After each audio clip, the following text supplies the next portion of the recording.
Hey guys, Taki, and a cat tea, and a cat. The synergy is real. In today's video, I want to talk about first impressions, why they kind of are irrelevant in modern gaming, which is kind of a weird statement and a bit of a weird video, but I thought it would be fun. So where's this coming from? Recently I've been trying a bunch of games out, and I've been preparing first impressions videos for them. Also, I've recently taken a WoW friend and tried to introduce him to MOBAs, and he's been struggling with it. And from all of that, we're going to have today's discussion looking at MOBAs, MMOs, and my first impressions really aren't that helpful. So, jumping back to my friend. So, we've been playing Heroes of the Storm. He's never played a MOBA before. This has been like his first MOBA.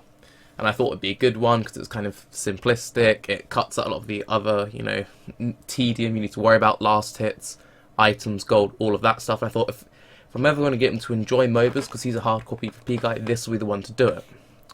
So we played about probably 16 hours in total over the course of a few days. To begin, he initially really enjoyed it. He's now decided he's done with that game and he never wants to play it again because the learning investment is apparently too high for him. Now,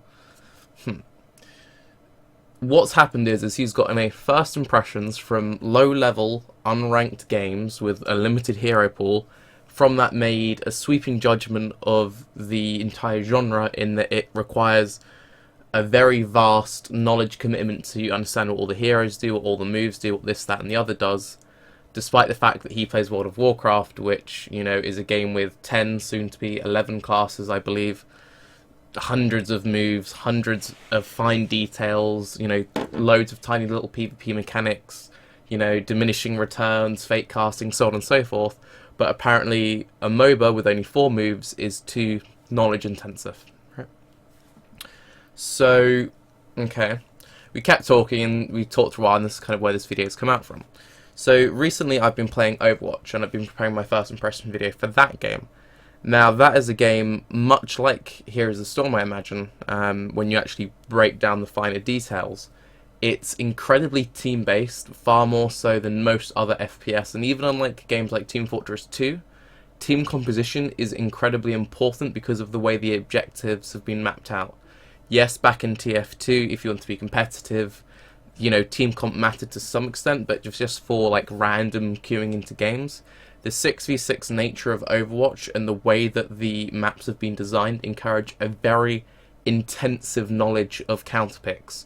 When to swap to a certain style, when to do this. A good example being is a lot of the control modes work kind of like a king of the hill. There is a point. If you stand on the point, you win the game if you do it for long enough.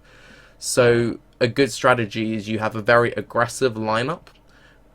With one tank at the front, you manage to push. Once you've captured the point and your team's now holding the point, half of your team swaps onto like a full tank heal setup, and then you just camp the point. So like, for example, D.Va stacking is very powerful. The way that D.Va works is that when she dies, she jumps out of her robot and she's her own human for a little bit, and her robot can block projectiles for a period of time. So if you have like 3 people playing D.Vas and a few healers, it's really hard to push those guys off the point, because if you kill them, they pop back up and they can block your attacks. So it gets kind of difficult. There are counters to that, but you need to know them, if that makes sense. And this is all very high level stuff, which from my first 10 hours or so of trying to play Overwatch like a standard FPS, I had a terrible win ratio. I've now managed to even out just under, I believe I'm like a 49.888% win rate, which I think is quite impressive considering my first 60 games was something like 20 to 40. So I've managed to even out since then, but it took a very long time to learn and understand what's going on, right?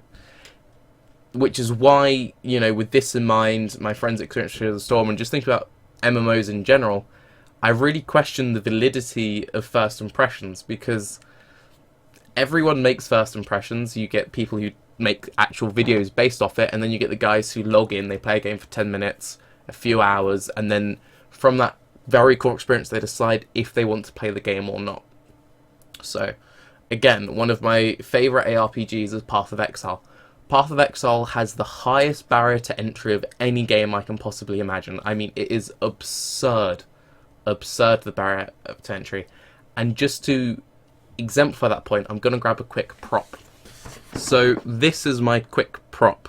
It's a bit shiny, so you can't see the best thing, but you get a rough idea. Now, this is the passive skill tree, and I have this sent to me because I've supported the game for a long time and this, the other, but basically the way it works is you see the nodes which look like this, right? All those. Those are your starting points. You pick one of those points to start from. Every time you level up, you can put a point in this massive skill tree with over 1,000 nodes on it. Let that sink in for a moment.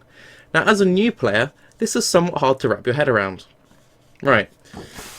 As a result, no one plays Path of Exile. It has a very die-hard community. It has a very good community. And I love the game, and I think, in my opinion, it's the best, if not one of the best, ARPGs currently on the market. Now, because of the first impressions of Path of Exile, and the fact that it's considered somewhat cult, very few people know about it. The people who do know about it try it out, and unless they've got a friend pushing and dragging them through it, they quit. A good example being is I'm a big ARPG fan. I tried out Path of Exile for a day, and then I was like, yeah, no, this is too much, and I stopped playing. I then got really into watching Kripparrian stream back when he was playing it, and that slowly won me back over. I watched him for a few before I even tried it again. I eventually started playing. I was really bad. I read a lot of guides, and then through enough effort I turned into like the build making guru for that game for a short period of time. But that was after a very severe investment of learning, like a very, very severe investment of learning. And even with all of that, you still need to sink quite a few, not 100, but probably about 40 plus hours into that game to get a rough understanding of, okay, this is how it operates. Okay, we've reached a certain level. We're now entering mapping. We're entering certain, crafting elements of the game. Okay, I get what this game is about, and you can then start fairly judging it. I have a friend of mine who has hundreds of hours logged in Path of Exile, but he's never really reached endgame because he quits or he dies, and he plays hardcore when I make him, and yeah, and he still, in my opinion, doesn't have a good impressions of the game because he's never reached that certain plateau. And again, first impressions are incredibly subjective. At what point do we consider a first impression? If I'm going to play a new MMO, or I decide, I want to be one of those YouTubers who has an MMO series, and I'm going to do a first impressions, do first impressions conclude 3 hours of play, I've completed the first starting zone, or does that include I've gone all the way to max level and I've done raiding? So, yeah. And the reason why I'm making the video, and the reason why I want people to think about it, is I want companies to really think about the user experience so I'm completely fresh to the game. Because a lot of my favourite games need serious reworks in that regard. If we look about World of Warcraft, right? World of Warcraft is an amazing game. It's fallen somewhat, but it's still an amazing game. The beginner experience in World of Warcraft in 2016 probably has to be the worst, if not one of the worst, for an MMO. If you think about it, so you log in, you go, okay, it looks kind of old, but the cartoon style, yeah, no, I can get into this, this is kind of cool. Okay, so what happens? I'm level 1, I'm in Elwyn Forest, I go do some quests. Okay, the quests weren't that interesting, but, there's some kind of cool, interesting lore. There's this dude called Deathwing who's causing some mayhem. Oh, I need to sort this out. What do you mean I'm not getting an experience for these mobs because I've out-leveled the zone before finishing the quest? It's fine, anyway, I'll go to a different zone, you go to a different zone. Oh, that seems like a really cool storyline. That seems, oh wait, no, the storyline has ended before I've out-leveled it again, let's go to a different zone. And you keep getting snippets of tiny bits of lore. If you stuck around with the game for long enough, you keep on going. And then you reach Outland, you're like, whoa, this is really cool. Who's Illidan? What happened to the Deathwing? Oh, okay, cool, well, maybe we'll get back to Deathwing. So you keep going, wow, this seems really... Oh, okay, the Lich King? Sure, okay, so there's the Lich King, you go through that, and there's like, oh, and then you're back to Deathwing, and it's, okay, yeah. And this kind of cycles throughout, assuming someone has stuck through, all that terrible questing where they never get there's never a real sense of reward, because some of the storylines are particularly good in the quests, but they're hidden by filler quests, which are irrelevant because of the way experience works now. You can't even complete a full storyline. If they removed all the filler quests, it'd be better, but you still don't have a clear narrative structure because we're constantly hopping backwards and forwards in time, making the whole thing just seem kind of jaded. Okay, so let's go. Oh, well, what about the ultimate leveling experience? We got to level 10. Wow, we can queue up for a battleground. That sounds like fun. We queue up, we enter the battleground. Why is everyone one-shotting me? Rage, rage, rage. Okay, apparently there's these things called heirlooms. How do I get heirlooms? Oh, it's really easy. What you need is a couple of thousand gold, and you go talk to this dude, and he'll sell you an item. How do I get a couple of thousand gold at level 10? Oh, it's really easy. Just buy a WoW token, sell the WoW token, buy some heirloom gear. Or you can just buy a max level character. Okay. You then take approach number 3 of, okay, so I've hit level 15, I can now queue for instances. So what does happen? Oh, okay. Apparently I'm terrible at the game, my DPS is shit, and I should kill myself. Right. So you stick through all of that and you grind the same instances over and over and over again. You get, teleported out at max level through whichever means you chose. Time travel, character boosts, or mind-numbing PvP. Or, being raged at instances for doing low DPS. You finally get to max level and... yeah, no, I'm done. And that's where a lot of players are at. And, yeah. Why do games keep coming up with incredibly poor original user starts? This is true for nearly all ARPGs and MMOs that I've recently tried. WildStar, exact same system. Terrible, terrible questing, terrible leveling. The story was somewhat interesting initially, but it was just an epic grind fest. Devilian is the ARPG MMO hybrid.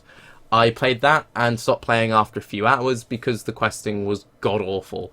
Diablo 3. It's fun. The campaign is meaningless once you complete it once. The way that the whole game is set up is that endgame is the only thing which is important, but the leveling will only take you about 10 hours. And at which point you kind of go, well, why even have a leveling in this game? Because it doesn't serve a purpose. The entire first impressions, the entire starting experience for a new player is meaningless in the scheme of things. So, yeah. A bit of a rant and somewhat tangential, but I think it's interesting. I'd be kind of interested to hear what you guys think. Have there been games where you've had to go through 8, 10 playthroughs, force yourself to try it out over and over again?